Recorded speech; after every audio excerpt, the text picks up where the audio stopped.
This is not an expensive brandy, but it's nice. It's enough to get. I drunk. really like it. Yeah. It's a bit got some punch to it. Thank you, sir. Cheers. Thank you very much. Biggies. Good to have you back on the show again. I'm happy to be back. Hey guys, welcome to Friday Night Live for Friday the 26th of October, coming to you from beautiful downtown Campbellfield, Victoria. Introducing our special guest, long time final inspection customer, all-around good guy, and the son of the bad guy from the 1978 thriller Foul Play, Maurizio. And this is final inspection detailer and long-lost George Calambara's twin, Damian Angelucci. And the safe word for tonight, Miles? Spank. All right, let's just get into it. 356 Porsche, you like? I don't mind it. I'm not a really big old Porsche fan, but I'm not a Porsche fan either, but I really love that. no, you can really appreciate old cars. It's basically a Volkswagen. Yeah, well, it looks a bit based on the see? Beatles sort of thing. What a shape! I like the me, no. shape. And you were right about Maurizio said it kind of looks like an E-Class at the back. E-Type. E-Type, yeah, it's got that bulbous sort of shape of a E-Type. That long, flat kind of thing going on. Yeah. Yeah. Gorgeous, stunning looking car. It's not a bad take on a car, but yeah, you can appreciate it. For me, I'm not a massive fan, but I wouldn't buy it, but I kind of want it if it was at the right price. Everything's nice at the right price. That's at the wrong price for me. Yeah, that's out of my league. There's a lot of other things, but it's for what it is. It's really it shows how far they've come along, and they've stayed true to the form anyway. So you can't get that kind of look anymore, and it's really classy and just a really nice shape to something beautiful to look at. It's actually not bad to drive, but it's really nice to look at. Yeah, it's something you'd keep sort of on display, and you could keep on display. Very hard to detail. Really? Yeah, it's really. That one's been restored and it's got some wickedly hard paint on it, so it was really difficult. And you just couldn't. Actually, someone said to me because it was kind of a long process to get it done, and they said, couldn't you just use a 21mm RO on it and do it in one step, you know? And the reason you can't use a 21mm orbit on that is because it's so curvy, and you've got this flat pad, and it would want to smash into everything. So as you go from vertical to horizontal and back to vertical again, or the other way around, you keep having to manipulate this pad around. And if that pad orbited from center at a huge 21mm, you just smash it into the side of things. Yeah, so you wouldn't get much contact patch as well, would you? Because the curves. No, you don't. Sometimes only a fifth or even less of the pad is actually making contact with the surface. Damn. Yeah, it's taken me a lot longer than I thought to. But did you enjoy working on the car? I'm still finishing it, so it's not finished. Okay, are you enjoying working on the car? I'm enjoying working on it, yeah. The owner's been really good. He said, look, just take as long as you want with it, and I put aside much more time than I needed, which is good. And I'm really enjoying it. This is a bucket list one. This is one I always wanted to do. I don't know why. Yeah. Always wanted to do a 356 or a Speedster if I can get my hands on one. I still have them. Yeah. If there's anyone out there that's got a Speedster, bring it in. I'll give you a nice discount. Is a Speedster, I'm not too sure when it comes to these old Porsches, but is it pretty much this car? Again, I don't know that much about Porsches, but I thought it was a 356 just without the roof. Yeah, because it kind of gives, it does have that sort of There'd look. Be a Porsche guy watching this going, I'm like, what the hell's wrong with you people? You should know. I have no idea.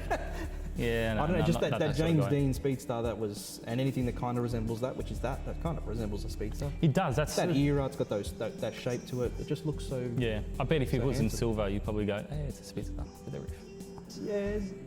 And it would look good in silver too, but that black, look at that. Yeah, looks menacing. Amazing. Yeah, they're beautiful. The way it sits, the way the wheels are tucked in underneath, just stunning. Love the low back seats without the headrests. Yeah, the neck snapping feel. Yeah. The steering position with the big thin Bakelite steering or whatever it is. I think it's Bakelite. But yeah. Yeah. What do you prefer working on old cars like this? No.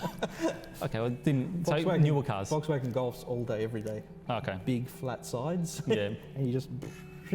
Easy done. Too easy. You can get the job. Yeah, you can get all the imperfections out. Yeah, nice to do those, but then nice to get something like this, which is a challenge and just beautiful and different, completely different. It's completely different to. I mean, you know most of the stuff on our Facebook page, so you'd see all the cars. They're all new all the time. Yeah. By new, I mean like within 10 years of each other. And well, how long now? The cars' panels are being flattened spacious. You can work on very easily. It's been around No chrome. forever. Yeah, no chrome and nothing. Everything's painted. the days of having cars with these sort of curves is long gone. It's gone. Yeah, so it's nice to do something different. Yeah. So we've got a letter. we have a letter. So this is from Clint, and he says, "Hi Damian, I'm assuming you wrote the post on Facebook that I read today. Your Porsche 356 detail was very detailed, with lengthy steps in stark contrast to your usual single or double step corrections. It seemed like you were making out that this was a better way. You're usually going on and on about efficiency, and you were not yourself in that post. What gives? Should we be doing 4, 5 or 6 step corrections instead of 2?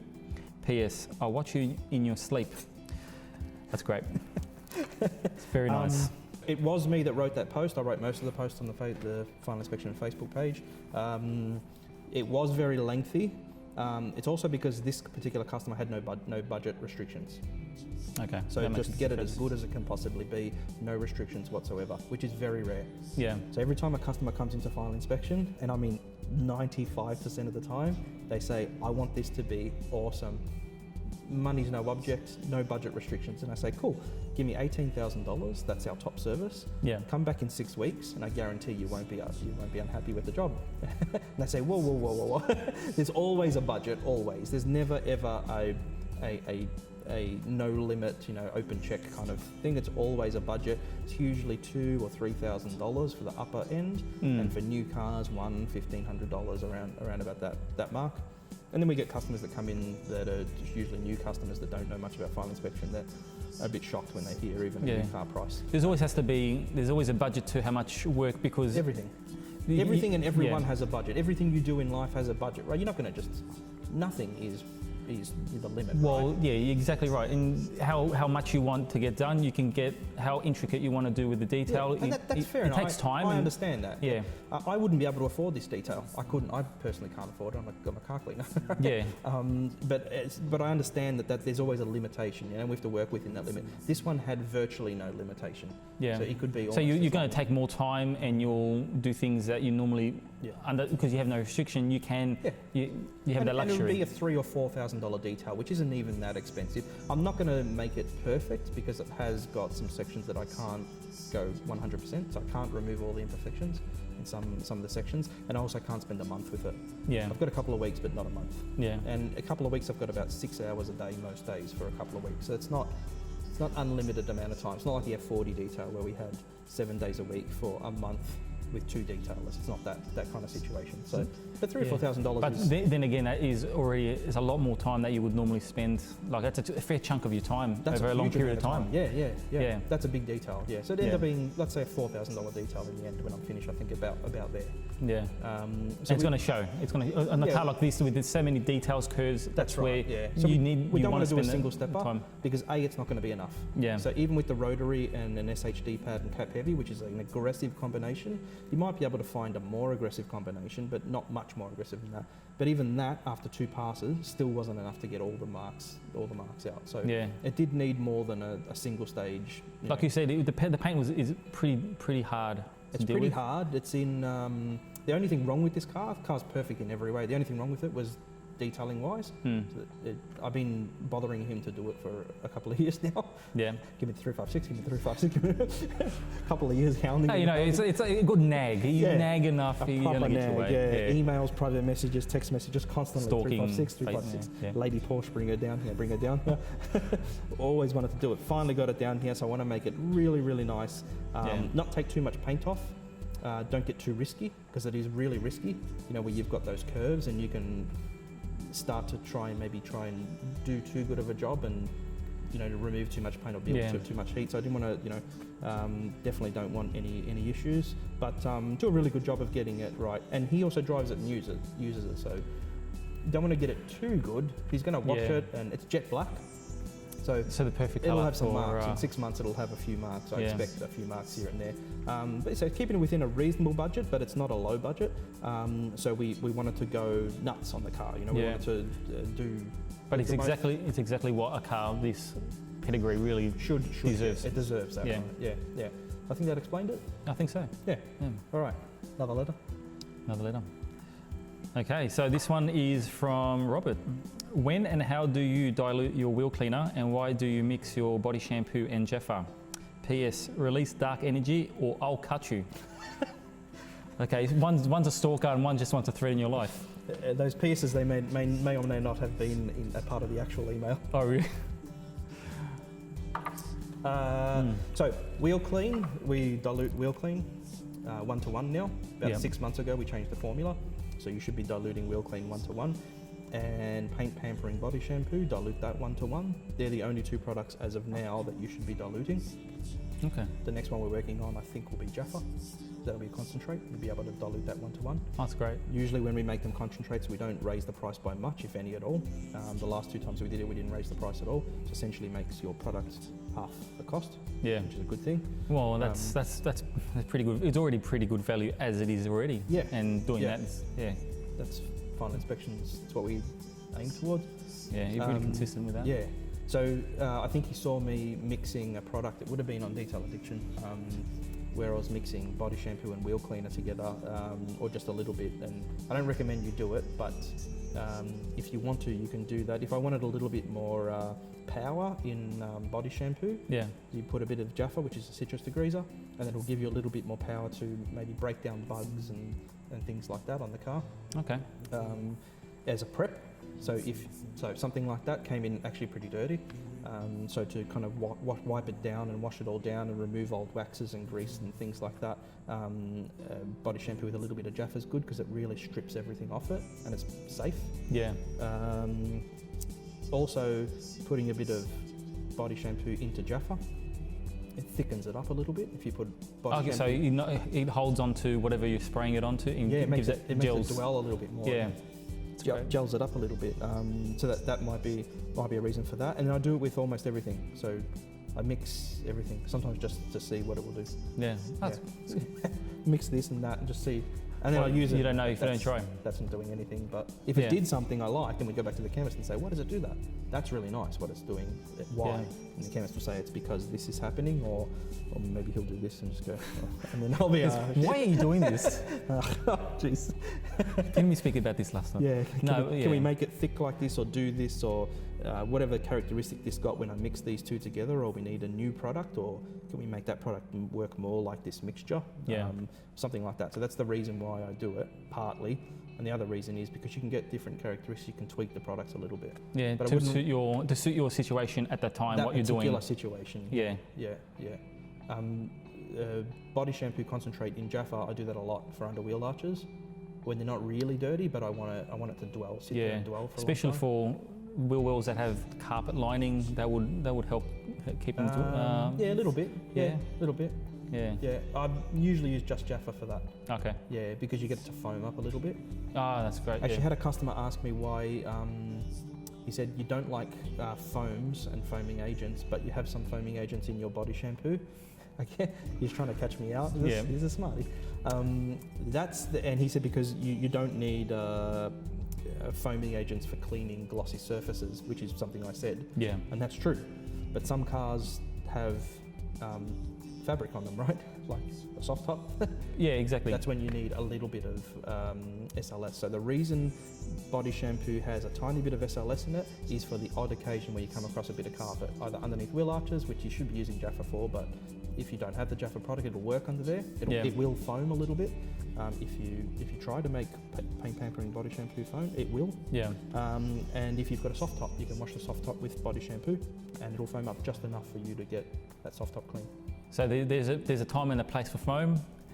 Yeah, and it's not on the panel. A little bit of foam, but otherwise not the amount of foaming agents that are in some products. Not this much foaming agent. This much. Yeah. When we're mixing up those batches there. And not this much foaming agent. You don't want to make the car look like it's Christmas in North America. Yeah. Foam's no good. Yeah. I think that answers that. I hope that explains that. Yeah. I've got a question for you. When it comes to the new Mustangs, there's a reputation for build quality, paint quality, panel gaps and such. I've seen a lot bad reputation. Really? Yeah. I haven't been paying attention. You haven't been paying attention. Yeah, well, that's where the question comes, because I've seen a lot of. What are they? $60,000 car? $60,000 car, but in the States it's like that's like an RS. Yeah, no, here it is, but in the States it's high 20s. US. But I mean, here it's a $60,000 car. I think that you get what you pay for.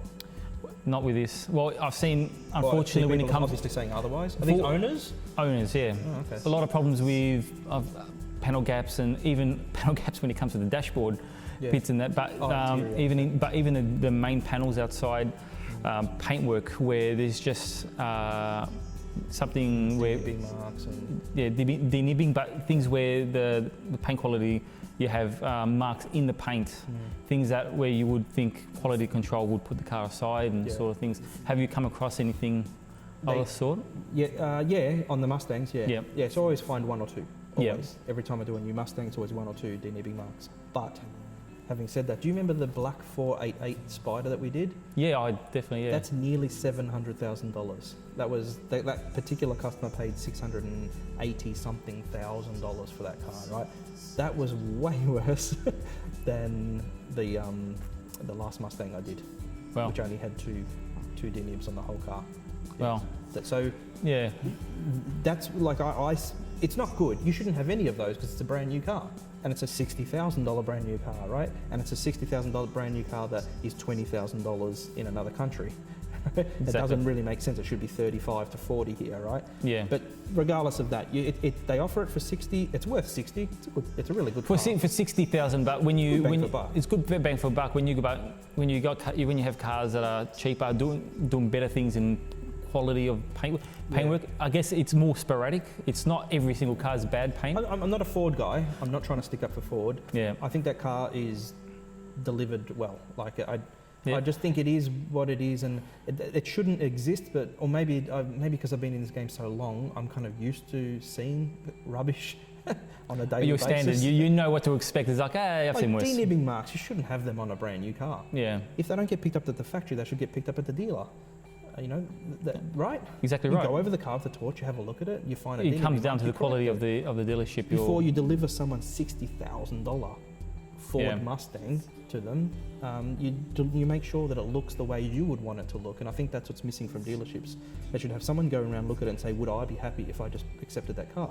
And if you find things like that, you say, well, the answer's no, I'm not happy. Let's fix it before the customer picks up the car and has that new car experience. Well, that's the funny really thing is I think a lot of the reports are from dealerships where instead of looking at the car, making sure it is in the, because they come on the boat and who knows how they're treated, but they're not taken care of before the customer gets it, and that's where the reputation, some of that new reputation. Cars, though. Yeah, well, that's right. Everything comes in that way. From Kias all the way up to, like I said, like the Ferraris and Lamborghinis. Yeah, $700,000, $800,000, $900,000 cars with. Just it's crazy to think you spend $500,000 and you still have to worry about. If you spend over $500,000 on a car, it should be perfect in every way. Yeah, it should be. It should be as if it was just built right in front of your eyes. Yeah. Go back to the Mustang. I don't know. I don't think it's a big.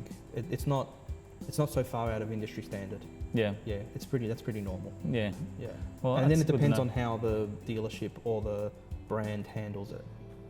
Well, that's right. Yeah. Some brands handle it better than others. Like some brands that I didn't think would handle it very well, like Kia, Hyundai, they actually look after their customers. What makes you think you don't see the problem on the road with certain cars, and you maybe behind the scenes that they make sure they catch it before it gets to the customer, and in instances like the Mustang, probably some dealerships don't go that far and take care of the problem before they hand it over. Yeah, with the Ferrari, the customer went back to Ferrari and they said they were happy to do it for him, but they kind of started making a few excuses and say, well, look, it's hand painted and things like that. And it should be better. Yeah, there's a lot of hand painted cars that come out pretty well. Denibbing's done by hand, and the guy who does it should correct it. Exactly. So there's a quality control issue, and it shouldn't exist on any car. But if you're buying a $60,000 Mustang and there's a couple of things, well, not that bad, I guess. Yeah. It's bad, but it's. How dare you say that? They spend hard money. Are having the same issues. And they're paying the same amount of money, if not more, to have them corrected. Well, yeah, with you spend $500,000, you expect. Yeah, for me, it's the same amount of money. If you bring in a 488 or you bring in a Mustang, it's the same amount of money to correct the imperfection. You have more imperfections, you pay more. Yeah. But generally, if you go back to the dealership, and because we document them, so we take photos of, and they show the dealerships, and most of the time the dealer says, that's not really great, we'll pay you for it. And they're actually happy that final inspection has corrected it, because they know the customer's happy, and then all they have to do is pay our bill. Yeah. Whereas often, sometimes their detailer will go at it and the detailer won't fix it properly the first time, then they'll have to do it again and it becomes such a headache. They're usually happy just to pay final inspection, just to pay the bill. Well, you hope you come across, there's more than enough of those sort of dealerships that are willing to go to that extent. About 3/4 of them do that. Yeah. Yeah. Then there's a small percentage, very small percentage, where they don't. Yeah, they want to keep it in-house and keep costs They said down. you should have notified us before, or if it's a scratch or something like that, they said, well, you could have done the scratch, which is fair enough. Like, once you collect that car, you've taken ownership of that. So my advice would be, once you collect your new car, look at it really and that's the well. biggest problem when you buy a new car, especially a car like a Mustang or anything that you really look forward to. At that point in time, you're not thinking, you might look, but your eyes are glossed over, and you're like, I just want to drive. Yeah. But that's it. It's the problem. As much as it's going to dampen your new car experience, take a Lucian with you. and look at the paint. Just get a camera. Just take high definition shots. Yeah, just make sure everything's good. I had a customer with an E whatever it was, E-Class, and E55 I think it was, a little while ago. Yep. And noticed that the leather was cut with a blade. And I thought, well, that probably was cut when they removed the plastic at the dealership. Oh, so probably E63 if it wasn't too long ago? No, it was a while ago. It was about 10 years ago. So okay, was it? It might even have been a 63. Yeah, it was like Brunswick. You were there. Anyway, doesn't matter. Expensive car, right? And expensive leather was cut. Damn. And I don't even think the detailer or whoever, the pre-delivery guy who cut that, he might not even have known that he cut it. Anyway, went back to the dealership. The car was only 2 days old, because he brought it into me, and I said, did you know that the leather was cut here? No. And the dealer said, well, you could have done that after. That's pretty bad. We won't mention who that particular dealer is, but you should just go ahead and replace that for him. I know where they're coming from. If he accidentally cut it himself, the dealer shouldn't have to cover that cost, and no one really knows. But it just ran my point home that when you pick up the car, try and look at it from every angle. You're pretty much you're at the mercy of either a very good dealership or a very average dealership. Yeah, and Mercedes usually is very, very good. Yeah. Porsche really good. Porsche amazing. Yeah, you pay extra for their product. Oh, you pay good money there. You pay overs for them. I've had customers have things out of warranty go wrong, like a rear main seal, and it's 3 years out of warranty. Yeah. And Porsche will fix it. Either cover the cost completely or cover most of the cost. That's amazing. If they do that, they're loyalty to the customer. That's why Porsche guys are Porsche guys. Exactly. They love Porsche, that brand, because they generally look after their customers, and usually the cars don't. You can't buy that. Yeah. It's hard to find that. Once you treat your customers that way, you'll never lose them. Very few companies that do that treat their customers. I know who would be like that other than Porsche. Final inspection. Just have a really, really good look at the car. Give it a really good once over before you take it out. Then when you do take it out on the street, maybe stop and pull over and just calm down, get that new car experience thing gone. Yeah. Look at once you get yourself back off the curb, away from the people. Yeah. You're you might feel rushed to get it out of the dealership or something. So just drive it around the corner, have a look at it again, and don't play on any crowds. And they, you know what? You could go back and go, look, I got a dinty. Did you hit a crowd? Did you hit a couple of people? Are you sure? Come on. I saw a baby. Yeah, exactly. Look, I'm pretty sure I heard a scream. Someone said something. You never know. Well, they're built Ford tough. They've got to take a. There's people outside of Ford dealerships can stand back. Stand back. There's no standing zone. The whole front of the dealership. There's no standing zone on the side of all. Yeah, there's a Mustang driving down the road and no standing zone. It's all over the Melbourne now. Just yellow diagonal lines. All over Melbourne.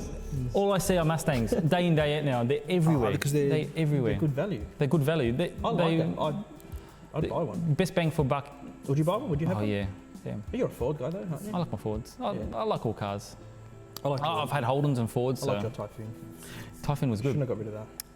Yeah, I think I just would have spent more money on it. Yeah? No, it's not good. Not good for my marriage. Yeah. We should mention PwC, final inspections, wheel clean. We've changed the trigger on it. A few customers had problems with our triggers. Oh yeah. Braking, we still don't know the reason for it. They brake for no reason that we can see.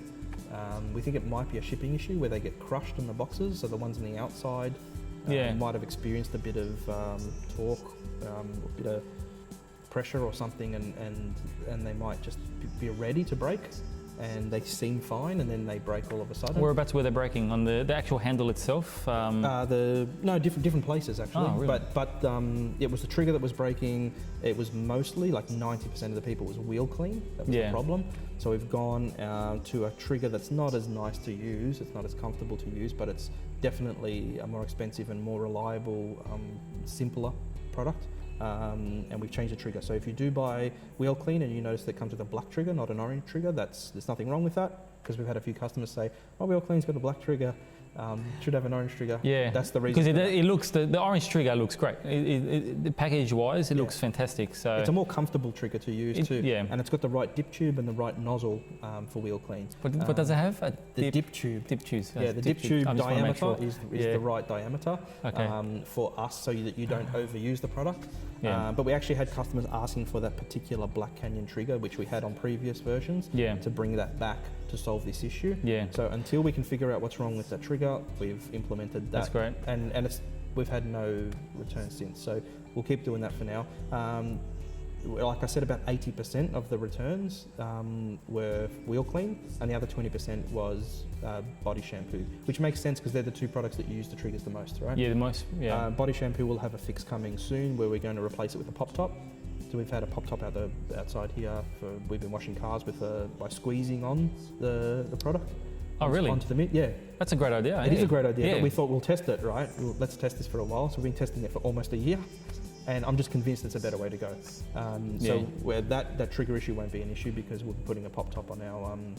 So it'll be like the polishers style where you would much smaller. So yeah, we're fiddling around with the orifice. Here's one for you. The orifice size to get it just right. If we had a few different pop tops and they had different sized orifices, right? So when you squeeze it out, it either comes out, it's too hard and you have to kind of put a bit of pressure on the bottle. Yeah. It's a bit cumbersome. Not straight away, but the first time you do it, it feels fine, right? But then if you're doing that constantly, you're washing your car week in, week out, you know that that's not the right size.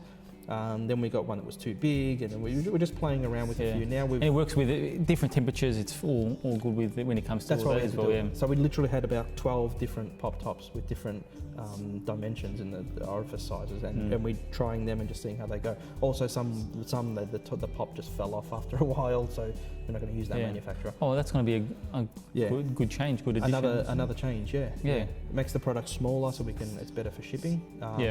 It can't leak anywhere near as well. There's less moving parts, so it makes it much more reliable. And that's not a fix for the trigger issue. That's just something we wanted to do anyway, but it happens to fix, so we shouldn't have any problems with. And there's no need to change the nozzle the way you want to spray it out anymore. Just a matter of squeezing it. You don't have to open it and then find the sweet spot. You pop the top off. Perfect. You can use it one-handed, which is good.